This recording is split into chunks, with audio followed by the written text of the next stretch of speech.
జీవోలు కాదండి సార్, చట్టమే తీసుకొస్తామండి. జీవోని అయితే ఈరోజు మీరు ఉంచొచ్చు, రేపు మేము మీ వేరే వాళ్ళు వచ్చిన తర్వాత జీవో క్యాన్సిల్ చేయొచ్చు.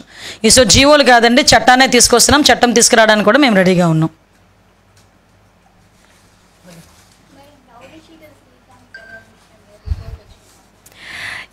అది రిపోర్ట్ ఇంకా రాలేదండి. రిపోర్ట్ డీటెయిల్ రిపోర్ట్ అయితే వస్తుంది. యాక్చువల్గా మీకు అందరికీ కూడా ఇష్యూ తెలిసిందే. పెరోల్ విషయం కూడా మీ అందరూ కూడా చాలా ఒక్కొక్కరు అంటే మ్యాక్సిమం మీరు ఇన్వెస్టిగేషన్ మీరు చేశారు దాని మీద. నేను దాన్ని ఎప్పుడు కూడా తప్పు పట్టట్లే. బట్ మీకేమైనా క్వశ్చన్స్ ఉన్నాయా దాని మీద? సార్ ఒకటి మీకు ఒక విషయం చెప్పనా, ఎవరి దగ్గరికైనా ప్రజాప్రతినిధుల దగ్గర అనేసరికి ఎవరికైనా ఏదైనా అవకాశాలు కావాల్సి వచ్చినప్పుడు వస్తారు. వచ్చినప్పుడు కొన్ని సందర్భాల్లో ఓవర్లుక్లో కొంతమంది ముందుకెళ్తారు, కొంతమంది వాట్ ఎవర్ ఇట్ వాళ్ళకున్న పరిచయాలు బేస్ చేసుకుని కొంతమంది ముందుకెళ్ళచ్చు. కానీ ఒకటేంటంటే ఇందులో ఎవరు ఏది జరిగినా కూడా పెరోల్ ఇచ్చిన తర్వాత వితిన్ 1 వీక్లో అతను ఒక నెటోరియస్ క్యాండిడేట్, అతనికి పెరోల్ ఇవ్వటం అనేది మంచి పద్ధతి కాదు అన్న సంగతి తెలిసిన తర్వాత ఇమీడియట్గా మేము ఆ పెరోల్ క్యాన్సిల్ చేసి మళ్ళీ తిరిగి అతన్ని జైలుకి పంపించడం జరిగింది. ఇదే పెరోల్ గురించి మీరు మాట్లాడాలనుకుంటే లాస్ట్ గవర్నమెంట్లో అతనికి యాక్చువల్గా శ్రీకాంత్ అనే వ్యక్తి ఇంతకుముందు 2010 నుంచి జీవిత ఖైదు, అతను 2014 నుంచి సంథింగ్ ఆ ఏరియాలో ఒక 4 years అతను అబ్స్కాండ్ అయ్యాడు, తర్వాత సరెండర్ అయ్యాడు. సో ఈ నేపథ్యంలో అతనికి కొన్ని రోజులు పెరోల్ కూడా ఇవ్వకూడదు. కానీ ఆ పీరియడ్ అయిన తర్వాత లాస్ట్ గవర్నమెంట్లో దగ్గర 27/1/2024 నుంచి 13/3/2024 వరకు అరౌండ్ 45 days అతని పెరోల్ మీద బయట ఉన్నాడు. ఓకే, మా దగ్గరకు వచ్చేసరికి పెరోల్ విషయం దగ్గరికి వచ్చేసరికి పెరోల్ ఎవరిచ్చారు ఏంటన్నది మేమందరం ఆ ఎంక్వైరీ మేము చేసుకుంటున్నాము, ఆ రిపోర్ట్స్ మేము తెప్పించుకుంటాం. కానీ ఆ ఇమీడియట్గా జరిగిన పొరపాటు ఏదైతే ఉందో పొరపాట లేకపోతే వాట్ ఎవర్ ఇట్ మేబీ ఏం జరిగినా అది కొంచెం ఇబ్బందికరమైన పరిస్థితిలో ఉన్నది అనే సంగతి తెలిసిన వెంటనే వితిన్ 1 week మేము పెరోల్ క్యాన్సిల్ చేసాము. తిరిగి ఆ ముద్దాయిని తిరిగి జైలుకి పంపించడం జరిగింది. హోమ్ మినిస్ట్రీ స్వయంగా దాన్ని సిఫార్సు చేసింది, సర్క్యులేట్ చేసింది అని ఒక అలిగేషన్. ఎవరున్నారు? నేనేమంటానంటే ఇప్పుడు దయచేసి అందరూ కూడా నాకు సోదరులు లాంటి వాళ్ళే. పెరోల్ ఎలా వచ్చింది ఏమొచ్చిందన్న పోస్ట్ మార్టం కన్నా ఆ వెనకాతలు జరుగుతున్న సిచ్యువేషన్ గురించి పోస్ట్ మార్టం చేసుంటే మీకు బాగుండేది, నాకు బాగుండేది. ఇప్పుడు ఫర్ ఎగ్జాంపుల్ అంతవరకు సిచ్యువేషన్స్ నిన్న మొన్న కొన్ని సోషల్ మీడియాస్లో హల్చల్ చేసినాయి. హూ ఈజ్ దట్ ఫెలో, ఆవిడ ఏంటి బ్యాక్గ్రౌండ్ ఏంటి, ఆవిడ ఏం చేస్తా అంది. సో నేనేమంటానంటే పెరోల్ అన్నది నేను డెఫినెట్గా చెప్తున్నానండి, పెరోల్ విషయంలో ఎలా వచ్చింది ఏంటన్నది నేనైతే డెఫినెట్గా మేమైతే మా ఎంక్వైరీ రిపోర్ట్ మాకు వస్తుంది, దాని మీద అయితే మేము ఎంక్వైరీ చేస్తున్నాం, అది పక్కన పెట్టండి. కానీ ఇమీడియట్గా మేము స్పందించి మాత్రం పెరోల్ క్యాన్సిల్ చేసి మళ్ళీ తిరిగి మేము లోపల తీసుకొచ్చి పెట్టాం. కానీ ఒకటి చెప్పండి,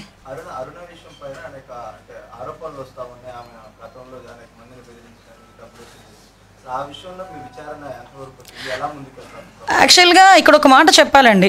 కొన్ని నేను ఇందాక ఒక మాట అన్నాను, కొంతమందిని పెంచి పోషించాడు జగన్మోహన్ రెడ్డి. ఎలాంటి వాళ్ళని పెంచి పోషించాడంటే ఒక గూండాల్ని రౌడీల్ని, ఒక అసాంఘిక శక్తుల్ని, ఇలాంటి పర్సన్స్ని పెంచి పోషించాడు. ఆ పెంచి పోషించడానికి కారణంగా ఈరోజు వాళ్ళు ఏమనుకుంటున్నారంటే ఇదే అప్పుడున్న పందానే ఇప్పుడు కూడా కొనసాగుతుంది అని వాళ్ళు ఆలోచించుకుంటున్నారు.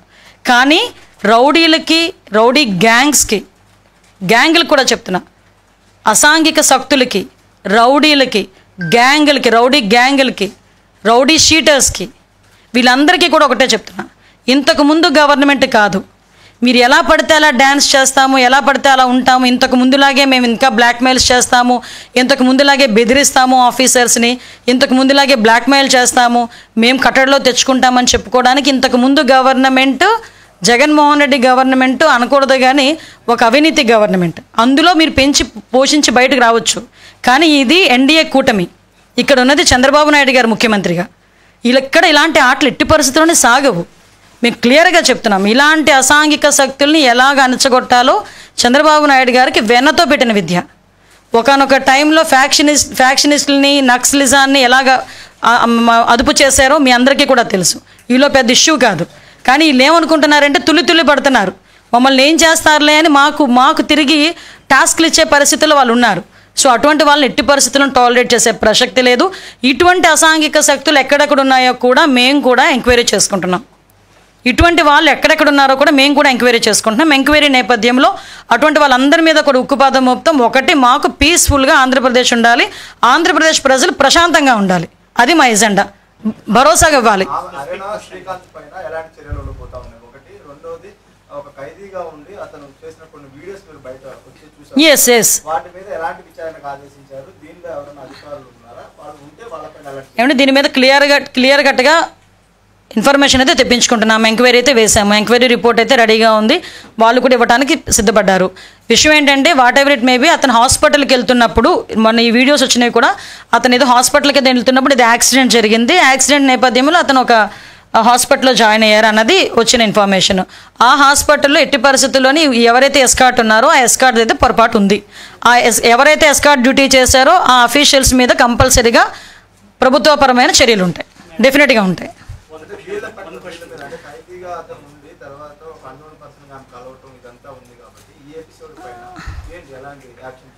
యాక్చువల్గా నాకున్న ప్రైమరీ ఇన్ఫర్మేషన్ ఏంటంటే, ఈవిడ మీద ఒక 2 కేసులు కూడా ఉన్నాయి. ఇంతకుముందు ఒక వెలుగు డిపార్ట్మెంట్లో ఏదో పనిచేసేటప్పుడు 13 లక్షల రూపాయలు ఏదో ఫ్రాడ్ అయిందని చెప్పి వాళ్ళు తీసేసేయటం, సంథింగ్ ఇంకో కేసు ఏదో ఒక ఇంటిని ధ్వంసం చేసే కేసు ఏదో ఉంది.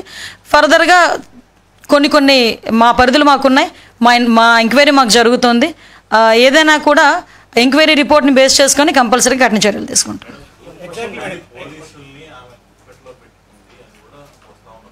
సార్, ఇందాక మీకు ఒక విషయం చెప్పాను అండి. నేనేం చెప్పానంటే, వీళ్ళు కొంతమంది కొన్ని శక్తుల కింద, ఇప్పుడు ఆవిడ one of the Disha foundation అని చెప్పి సెల్ఫ్ డిక్లేర్డ్ సెక్రటరీ షీస్, ఆవిడ డిక్లేర్ చేసుకున్న ఒక సెల్ఫ్ డిక్లేర్డ్ సెక్రటరీ దిశా ఫౌండేషన్కి అని చెప్పి. ఆ టైంలో దిశ అన్నది ఎంత పాపులర్ వర్డ్ మీ అందరికీ తెలుసు.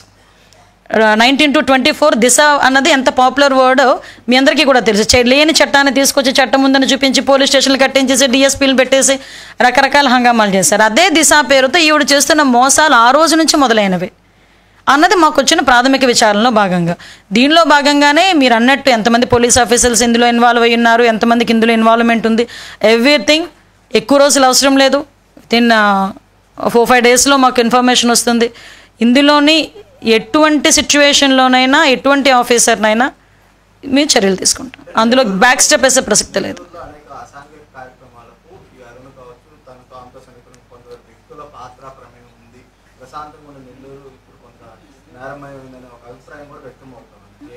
డెఫినెట్లీ మీరు అన్నది కరెక్టే. మీరు అన్న దాని మీదే మేము ఎంక్వైరీ చేస్తున్నాం. యాక్చువల్గా ఇంతకుముందు మాకు వచ్చిన చిన్న ప్రైమరీ ఇన్ఫర్మేషన్ బేస్ చేసుకొని మేము అన్నీ కూడా బయటకు తీస్తున్న నేపథ్యంలో, అంటే హౌ షీజ్ అన్నది ఇక్కడ నేను మెన్షన్ చేయాలి. సంథింగ్ ఒక 3-4 డేస్ బ్యాక్ ఏదో ఒక సిఐకి ఫోన్ చేయాలింది ఇదే మనిషి దగ్గర నుంచి. వెళ్ళడం ఎలా వెళ్ళింది తెలుసా? మా పేషెంట్ నుంచి వెళ్తున్నట్టుగా వెళ్ళింది నెంబరు. సంహవ్ మా ఓఎస్డీకి ఫోన్ చేసి ఏంటి సార్, ఎవరో లేడీ ఉన్నారా, నన్ను ఎలా బెదిరిస్తున్నారంటే, ఏంటి ఆ నెంబర్ ఇవ్వండి, హెర్ నెంబర్ అంటే చెప్తున్నా. ఇంత సిచ్యువేషన్ జరుగుతున్నా కూడా ఆవిడ చెప్తోంది. Yes exactly, that's why we're enquiring. అందువల్లనే మేము చాలా డెప్త్కి వెళ్ళి ఎంక్వైరీ చేస్తున్నాం. కొన్ని సందర్భాల్లో ప్రెస్ ముందు కొన్ని మేము చెప్పలేం. మేము యాక్షన్ తీసుకునేటప్పుడు కొన్ని పరిధులు మాకు ఉంటాయి. ఆ పరిధులు దాటి మేము ఎప్పుడు యాక్షన్ తీసుకున్న తర్వాత పరిధి దాటి మేము మాట్లాడతాం.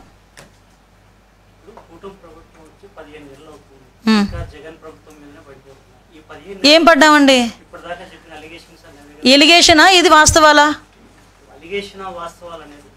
అలా కాదండి, అలాగే ఒకటే మీరు అన్నదానికి. ఓకే కమాన్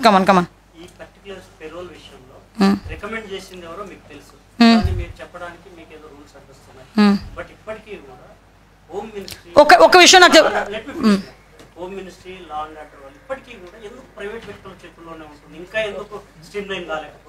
అయిపోయిందా? పెరోల్ ఇవ్వడం తప్ప ఒకసారి చెప్పండి మీరు. ఎస్ కదా, వెయిట్ రాంగ్ వ్యక్తులకు ఇవ్వడం అంటే ఇప్పుడు మీ ఉద్దేశంలో శ్రీకాంత్ అనే వ్యక్తి రాంగ్ వ్యక్తి, ఎస్ కదా, అతను వెళ్ళారు కదా. మరి లాస్ట్ గవర్నమెంట్ ఎందుకు మాట్లాడితే పడతారని అంటారు కదా, ఇది is it correct or not? 27/1/24లో ఆయన 30 days పెరోల్ పెడితే ఆ పెరోల్కి ఇదే ఆఫీసర్స్ అతను చాలా వెరీ గుడ్ పర్సన్ అని చెప్పి ఇదే ఆఫీసర్స్ పెరోల్ శాంక్షన్ చేసి మళ్ళీ ఇంకొక 15 రోజులు ఎక్స్టెన్షన్ చేసుకున్నారు. మేము ఈరోజు ఆ పని చేయలే. ఎస్ వెయిట్ నన్ను కంప్లీట్ చేయనియండి. ఇందా మీరు కంప్లీట్ చేయమని అడిగారు కదా, let be complete. Yes, parole ఎలా వచ్చింది అన్నది నేను తర్వాత మా రిపోర్ట్స్లో మేము చెప్తామని చెప్పాను. ఒకటి. నెక్స్ట్ థింగ్, పెరోల్ వచ్చిన తర్వాత ఇతను ఒక నెటోరియస్ క్యాండిడేట్, పెరోల్ రాకూడదు అన్న సంగతి మా దృష్టికి వచ్చి ఇమీడియట్గా మేము విత్ ఇన్ 1 వీక్లోనే పెరోల్ క్యాన్సిల్ చేసి అతన్ని తిరిగి మళ్ళీ జైల్లో పెట్టాం. ఇలా 45 రోజులు బయట పెట్టలేదా? మేము తీసుకొచ్చి మేము పెట్టాం కదా, అది మా చిత్తశుద్ధి అని మీరు అనుకుంటున్నారు. You are stick on your word, I'm stick on my word. Please, నేను జైల్స్ డిపార్ట్మెంట్తో కరెక్ట్గా 4 days బిఫోర్ నేను రివ్యూ పెట్టుకున్నా. కావలిస్తే ప్రెస్లో వచ్చింది, ఫొటోస్ ఉన్నాయి, జస్ట్ చెక్అవుట్. ఆ రోజు నాకు ఆ సూపరింటెండెంట్ నాకు చెప్పాడు, madam he's very notorious candidate, అతని పెరోల్ వచ్చింది, జస్ట్ ఒకసారి చెక్ చేసుకోవాలి, లేకపోతే మనం ఇబ్బంది పడతాం. వెంటనే నేను ఆ రోజు ఆర్డర్ ఇచ్చాను. సైమిల్టేనియస్గా ఆ రోజు వార్త వచ్చిన తర్వాత ఆ పెరోల్ అన్నది క్యాన్సిల్ అయింది. కానీ ఇంతకు ముందే జరిగింది మా జైల్స్ శాఖ డిస్కషన్. ప్లీజ్ ఒకసారి కనుక్కోండి. ఇదేమో కూర్చోవాల్సిన, దాచుకొని కూర్చోవాల్సిన అవసరం ఏం లేదు కదా. మీరు ఒకటే చెప్తున్నాను, ఇప్పటికీ నేను చెప్తున్నా, స్టిక్ ఆన్ అయి ఉన్నా. Whatever your word you are stick on us. నేను నా వర్డ్కి నేను స్టిక్ ఆన్ అవుతున్నా. అందుకే కదా ప్రాసెస్ చేసి ఆపాము. పెరోల్ ఆపాము, పెరోల్కి ఇవ్వకూడదని చెప్పాము, అతన్ని తీసుకొచ్చి మళ్ళీ జైల్లో పెట్టాము. అతని వెనకాతలు ఏం జరుగుతుంది, పెరోల్ ఇవ్వడానికి ఎవరెవరు ఇందులో సహకరించారు దాని మీద ఎంక్వైరీ జరుగుతుంది. ఎవరైతే దట్ లేడీ ఆవిడ బ్యాక్గ్రౌండ్ ఏంటంటే అట్లా ఎంక్వైరీ జరుగుతుంది. ఆవిడ వెనకాతలు ఎవరెవరిని బేస్ చేసుకొని ఆవిడ ఇంత నెట్వర్క్ చేసిందన్న దాని మీద ఎంక్వైరీ జరుగుతుంది. ఎవరిని వదిలిపెట్టే ప్రసక్తి లేదు. ఈరోజు మేము మరీ చెప్తున్నామండి, ఇలాంటి క్యాండిడేట్స్ కనుక ఎవరైనా, ఇలాంటి గ్యాంగ్ కనుక రాష్ట్రంలో ఎక్కడున్నా కూడా, ఏమండి మీకు ఒకటే చెప్తున్నా, ఇక్కడ ఉన్నది చంద్రబాబు నాయుడు గారండి ముఖ్యమంత్రిగా, అది మీరు అర్థం చేసుకోవాలి. చంద్రబాబు నాయుడు గారు పెద్ద ఫ్యాక్షనిస్టులనే ఆ రోజు వాళ్ళందరినీ కూడా కంట్రోల్ చేసిన పరిస్థితి, నక్సలిజాన్ని కంట్రోల్ చేసిన పరిస్థితి. ఈ రోజుకి కూడా గాంజా కూకట వేలతో ముందుకెళ్ళిపోతే, ఈ రోజుకి మేము ఎన్ని బాధలు పడతాం, వ్యవస్థలని నిర్వీర్యం అయిపోతే వాటిని తిరిగి సెటైట్ చేయడానికి మేము ఎన్ని బాధలు పడుతున్నాం మాకు తెలుసు. ఒక పక్క నుంచి సోషల్ మీడియాలో ఇలాంటి వాళ్ళు చేస్తున్న దుష్ప్రచారాన్ని తిప్పికొట్టడం ఒకవైపు, ఒక పక్క నుంచి యాంటీ సోషల్ ఎలిమెంట్స్ని కట్టడి చేయడం ఒకవైపు, ఒక పక్క నుంచి లా అండ్ ఆర్డర్ని సెటైట్ చేయడం ఒకవైపు, ఒక పక్క నుంచి డెవలప్మెంట్ ఒకవైపు, ఒక పక్క నుంచి వెల్ఫేర్, ఇవన్నీ మేము కీ రోల్స్ అన్నీ మేము ప్లే చేస్తున్నాం. అవసరమైతే దయచేసి మీరందరూ కూడా సహకరించండి, ప్రజలు సహకరించండి, మేము అది కోరుకుంటున్నాం. ఈరోజు ఒక ఎన్డీఏ కూటమి ప్రభుత్వం ఎవరిని కూడా, ముఖ్యంగా తప్పు చేసిన వాడిని వెనకేసుకొచ్చే ప్రసక్తి లేదు. అది అలా చెయ్యరు ఎన్డీఏ కూటమి. అలా చేసే పరిస్థితి, ఏ పరిస్థితులు ఎవరున్నా కూడా వాళ్ళ మీద చర్యలు తీసుకుంటాం. ఇంతకు మించి ఇంకేం కావాలి?